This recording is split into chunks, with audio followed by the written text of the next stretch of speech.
Buenas tardes a todos. Es un placer, un privilegio, una bendición estar aquí y compartir la palabra con ustedes. ¿Se me escucha bien? Creo que tengo que enfocarme más en el micrófono. Ahora sí. Y solamente para que sepan, vamos a estar en Génesis 3, capítulo 3, versículo 15. Mario, Carlos, muchas gracias nuevamente por la invitación de estar aquí. Espero que sea un tiempo enriquecedor, un tiempo de edificación para ustedes, así como lo ha sido para nosotros, Rodrigo, y para mí. Y quiero que todos ustedes reciban un cordial saludo de parte del programa hispano en Southern Seminary, eh, del equipo que lo compone. Y quiero que sepan que nuestro corazón, nuestro objetivo es capacitar a las personas para que puedan leer mejor la palabra de Dios, para que puedan decir con convicción, esto es lo que dice la palabra de Dios. Hay pasajes en la Biblia que forman el esqueleto del cuerpo narrativo de las Escrituras. Hay pasajes en la Biblia que forman el esqueleto del cuerpo narrativo de las Escrituras. La historia de la Biblia, la historia de la redención está marcada en varios puntos por faros que alumbran, a ver, quizás tengo que usar la mano, mejor.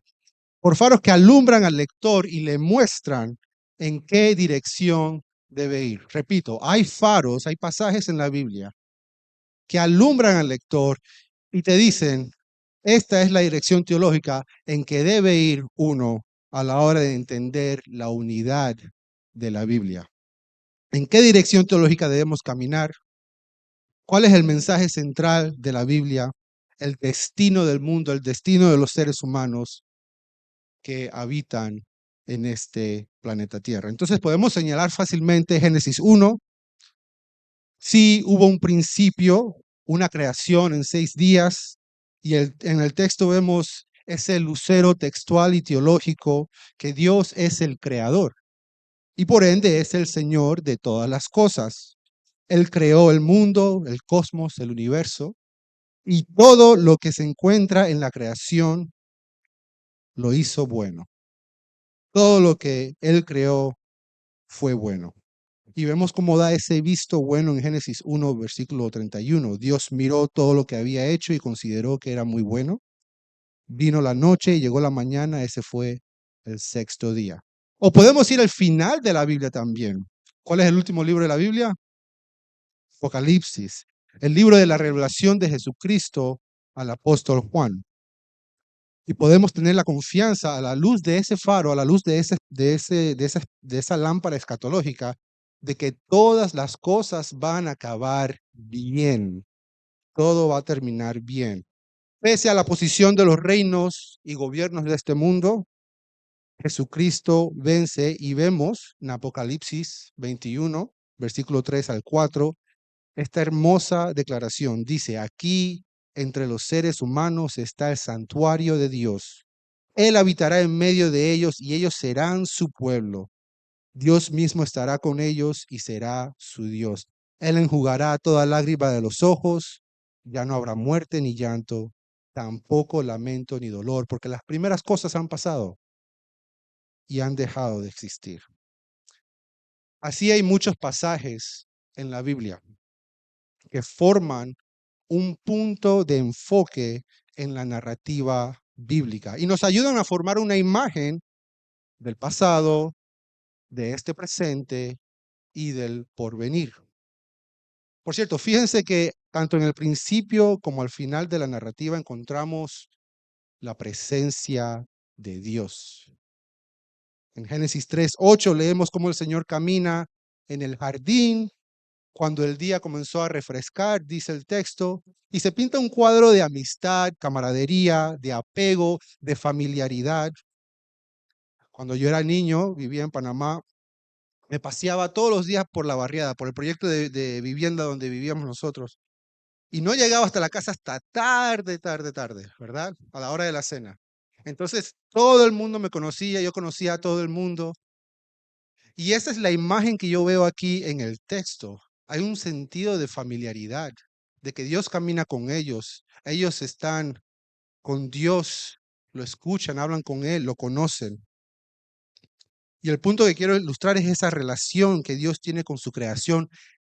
En este momento de la historia, Dios se pasea en el jardín, camina con Adán y Eva en el fresco del día. Él está con ellos y más importante aún, ellos están en su presencia. Ellos están en su presencia constante, segura, alegre.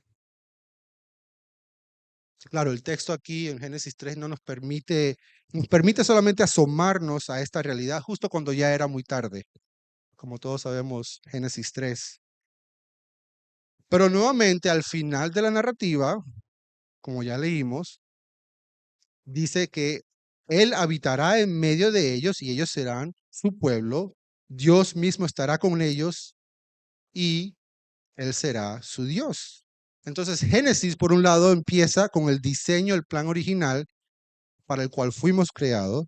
Y Apocalipsis enseña que nosotros volveremos a ese plan, el cual es estar en la presencia de Dios, estar en la presencia de Dios. En el principio y en el fin de la narrativa bíblica encontramos la presencia de Dios. Sin embargo, y si prestamos atención aquí, podemos reconocer que entre Génesis y Apocalipsis, cuando se desarrolla esa trama bíblica, ya no estamos en la presencia de Dios. Incluso hoy día, ¿verdad? Si somos honestos, no vivimos como si estuviéramos en la presencia de Dios. El mundo no goza de ese estado de familiaridad diaria que Adán y Eva tenía y que se está profetizando que va a suceder más adelante en Apocalipsis. Entonces, ¿qué? ¿Qué hacemos mientras tanto? ¿Qué nos enseñan las escrituras sobre cómo debemos vivir en este tiempo intermedio? Y aquí quiero que consideremos brevemente un poco los imperativos y los indicativos que encontramos en la Biblia. ¿Qué nos enseña la Biblia? Aquí un ejemplo. Dice Romanos 5, hemos sido justificados mediante la fe, tenemos paz con Dios por medio de nuestro Señor Jesucristo. Gálatas 2:20, he sido crucificado con Cristo, ya no vivo yo, sino que Cristo vive en mí. Lo que vivo ahora en el cuerpo lo vivo en la fe del Hijo de Dios. Salmo 1, bienaventurado el que no sigue en el consejo de los malos, ni se detiene en la senda de los pecadores, ni se sienta con los burladores, según aquí mi versión. Más adelante dice el Salmo, el Señor cuida el camino de los justos, mas la senda de los malvados lleva a la perdición.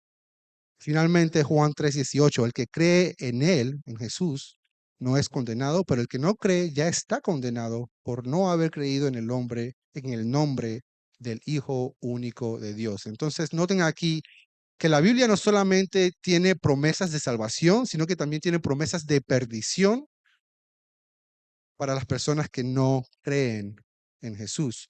Todas las verdades indicativos, todas las aplicaciones imperativos que encontramos en la Biblia entre Génesis y Apocalipsis, entre la creación y el regreso de Jesús,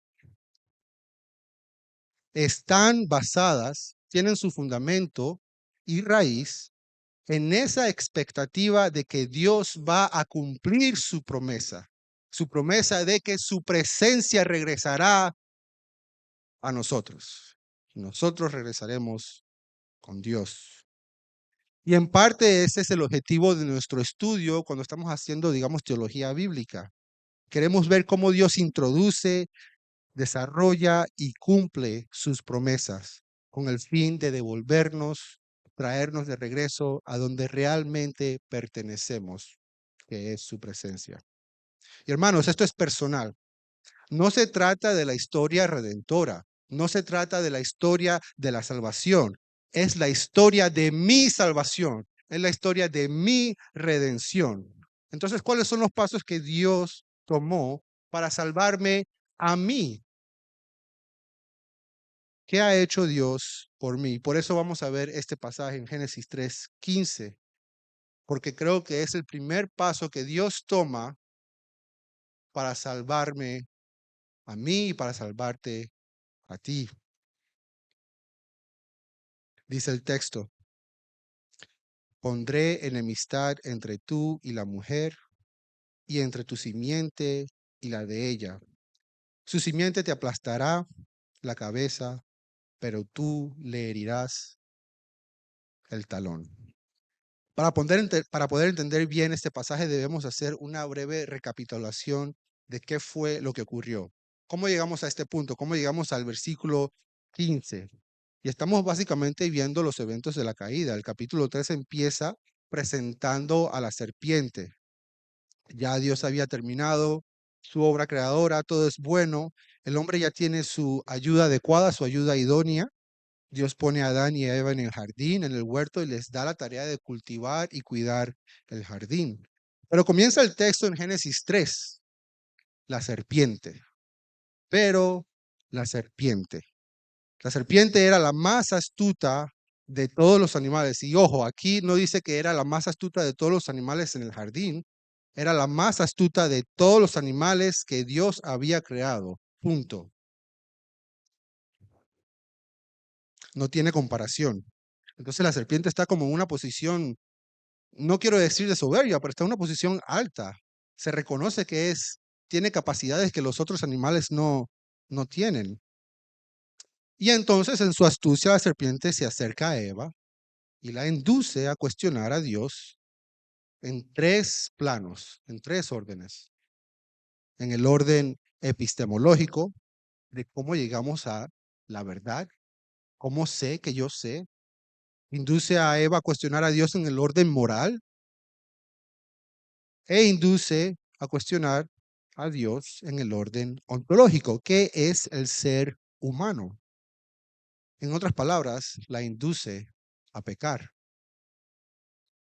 Aquí el teólogo Grudem, quien marca estos puntos, dice, el pecado ataca la base del conocimiento porque da una respuesta diferente a qué es la verdad. El pecado ataca la base de las normas morales porque da una respuesta diferente a la pregunta, ¿qué es lo bueno? Y el pecado da una respuesta diferente a la pregunta, ¿quién soy yo? Hermanos, ¿se dan cuenta que la ideología del transgénero no es nada más que un atuendo más en el ropero, en el armario de vestir del pecado? Inconformidad con la respuesta de quién soy yo lleva a las personas a identificarse con algo que no lo son, a expensas de sí mismo. Inconformidad con la respuesta a quién soy yo llevó a Eva y a Adán a pensar que podían ser iguales a Dios, independientes de Él. Y Gruden nuevamente dice que Adán y Eva sucumbieron a la tentación de ser como Dios, con lo que intentaron ponerse en lugar de Dios. Y bueno, después de la conversación que Eva y la serpiente tienen, en el versículo 6 dice que la mujer ve el fruto del árbol, que era muy bueno para comer, quizás tenía hambre en ese momento, que era atractivo a la vista y deseable para adquirir sabiduría, y extiende la mano, toma el fruto, se lo lleva a la boca, está rico, se lo pasa al esposo, que por cierto, posiblemente estaba con ella durante esa conversación que tuvo con la serpiente. Y luego él también come. Listo. El daño fue hecho. El ser humano ha caído y a su vez arrastra de generación en generación a todos a la miseria de una corrupción y culpa heredadas. Y este es el legado que nosotros tenemos de nuestros padres primigenios, Adán y Eva. Y como vamos a ver, el pecado es contraproducente porque nada ni nadie puede ir en dirección opuesta a los designios de Dios. Tarde o temprano te vas a chocar. Y el accidente automovilístico, si me permiten esa imagen, el accidente automovilístico de Adán y Eva ocurre de inmediato. Abren sus ojos, notan que están desnudos, escuchan la voz de Dios, se esconden de Él. Querían el conocimiento del bien y el mal. Antes solo conocían el bien. Antes solo conocían las bondades de Dios. y ahora conocen el mal y son confrontados con su propio pecado. Entonces, ese es el contexto de este versículo 15 en el cual nos encontramos. Es la caída de Adán y Eva por haber querido cuestionar a Dios. ¿Quién soy yo? ¿Cómo conozco la verdad? ¿Qué es lo bueno? Por haber pecado. Y a la luz de este contexto vemos el versículo 15 como una respuesta o una solución a este problema. Y aquí quiero presentar unas cuantas observaciones. Rápidamente, número uno, Génesis 3:15 va junto con el versículo 14 y en estos dos versículos Dios empieza a dirigirse a ellos, pero empieza con la serpiente, se está dirigiendo a la serpiente primero. Segunda observación, en Génesis 3:14 la serpiente pasa a ser de la más astuta de todos los animales a la más humillada de todos. Dice el texto, por causa de lo que has hecho, maldita serás entre todos los animales, tanto domésticos como salvajes. Te arrastrarás sobre tu vientre y comerás polvo todos los días de tu vida. Ahora es interesante, las serpientes, que yo sepa, no comen polvo. Eso no fue lo que yo aprendí en la escuela. Las serpientes comen ratones, comen otros animales pequeños. Y si tienen su Biblia abierta en este pasaje, el diseño mismo de la página muestra que estamos leyendo quizás algo más que una mera descripción de hechos. Sí creo que Dios habló, literalmente habló con la serpiente y le dijo estas palabras a la serpiente, pero debemos discernir cuando el texto apunta a realidades mundanas y realidades, digamos, materiales o naturales, y cuando apunta a realidades teológicas. Noten, por ejemplo, la mención en ese mismo versículo de que la serpiente se arrastrará sobre su vientre, algo que podemos confirmar fácilmente todos los días, pero al mencionar que será maldita y comerá polvo, en lo mínimo apunta a su completa humillación. Esa es la imagen, ese es el propósito de compartir esa imagen en el texto. Vas a comer polvo, te vas a arrastrar, vas a ser humillada. Siguiente observación, número 3, en Génesis 3:15, el enfoque está en la relación entre la serpiente y los seres humanos. En el siguiente versículo, en el versículo que estamos viendo hoy, Dios establece enemistad entre la mujer y la serpiente. Pero vean que no se queda ahí. Esta enemistad se extiende hacia la progenie, hacia la descendencia, tanto de la mujer como de la serpiente. Y aquí estamos nosotros, tú y yo estamos en este texto, cuando él dice que la descendencia de la mujer va a tener enemistad con la descendencia de la serpiente. ¿Quién es la descendencia de la mujer? Bueno, los seres humanos.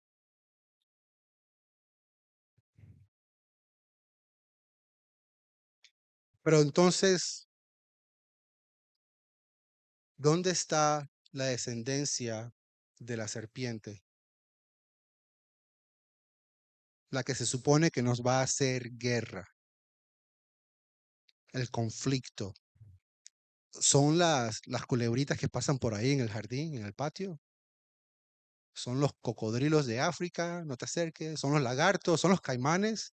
¿Dónde está la descendencia de la serpiente? ¿Son las anacondas que están en las Amazonas? ¿Cuándo fue la última vez que vimos una declaración de guerra de parte de la Federación Internacional de Culebras? ¿Verdad? No existe tal cosa. Se dan cuenta que si empezamos a buscar la respuesta en el plano natural, no la vamos a encontrar. No vamos a encontrar esa correspondencia que supuestamente está allí. Por consiguiente, tenemos nuevamente que discernir aquí un sentido más allá de lo mundano o lo natural, un sentido teológico.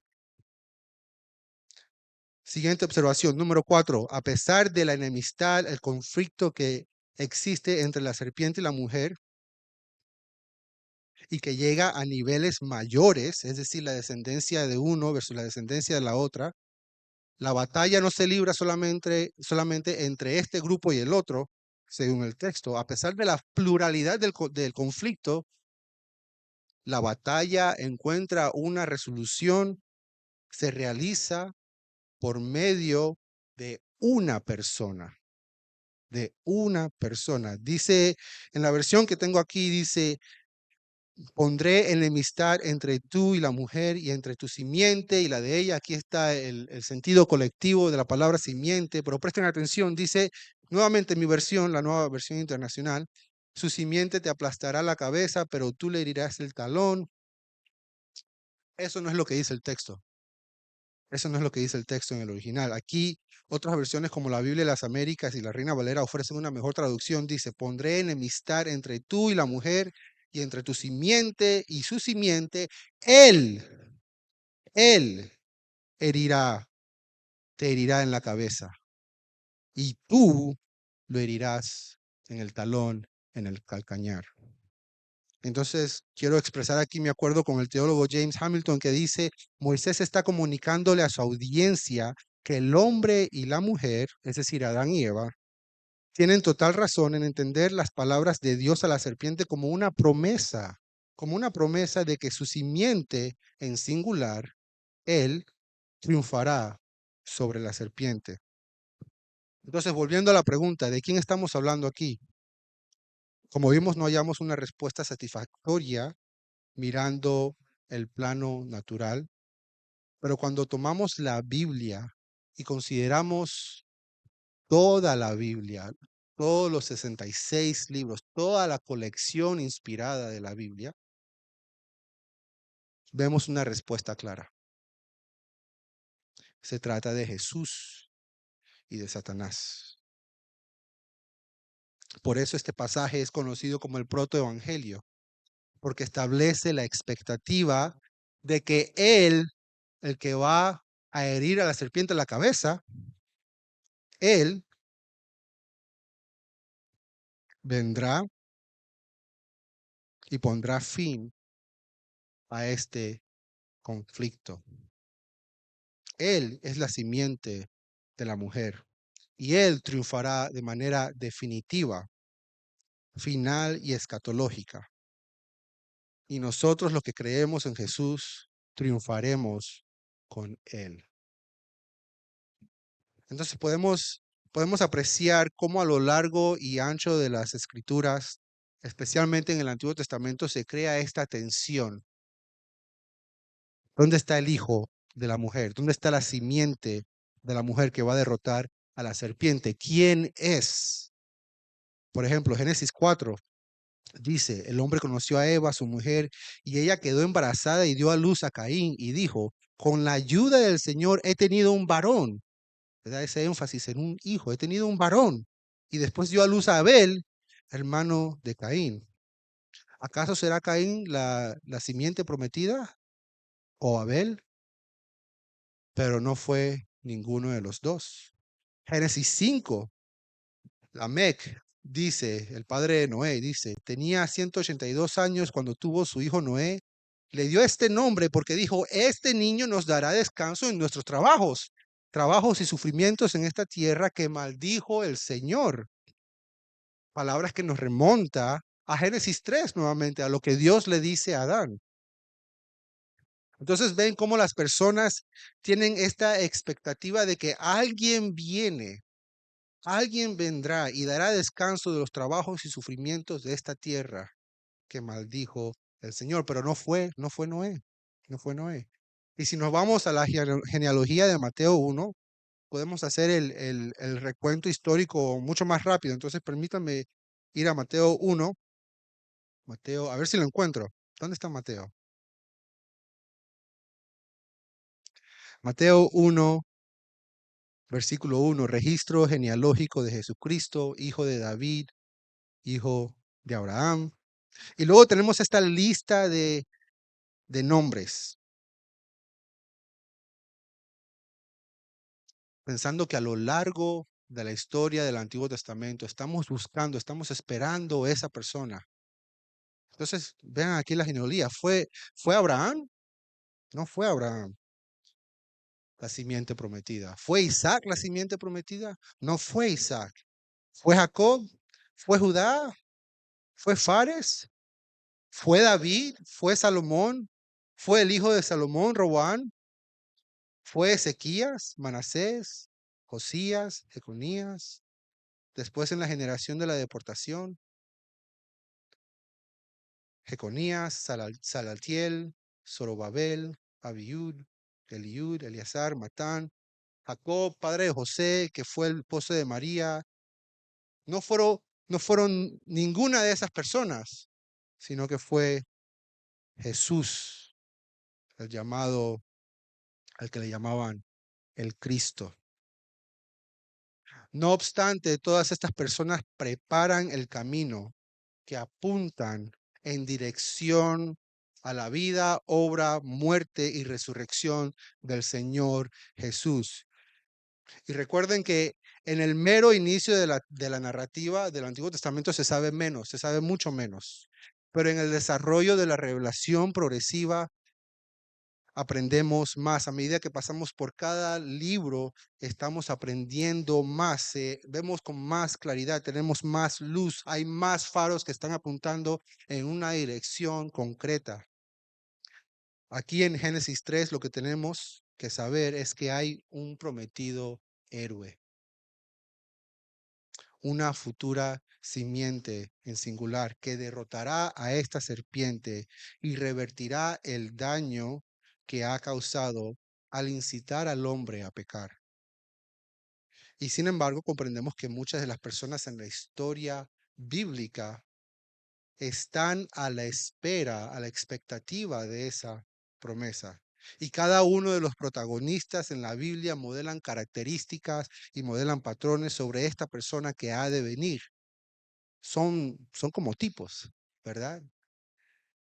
Debía ser un profeta como Moisés, debía ser un sacerdote como Melquisedec, un rey del linaje de David, un ungido, el Mesías, el Hijo de Dios, que haría lo que el primer hijo, Adán, no pudo hacer. Eso es lo que vemos en este versículo, en Génesis 3:15. Y quiero cerrar con 2 puntos. No podemos concluir que aprendimos algo sobre la trama de la Biblia o sobre teología bíblica. No debe ser solamente conocimiento. Si el destino está asegurado, el desenlace de la historia reposa en las manos de Dios y sabemos que Jesús viene, lo leemos en las páginas de la Biblia.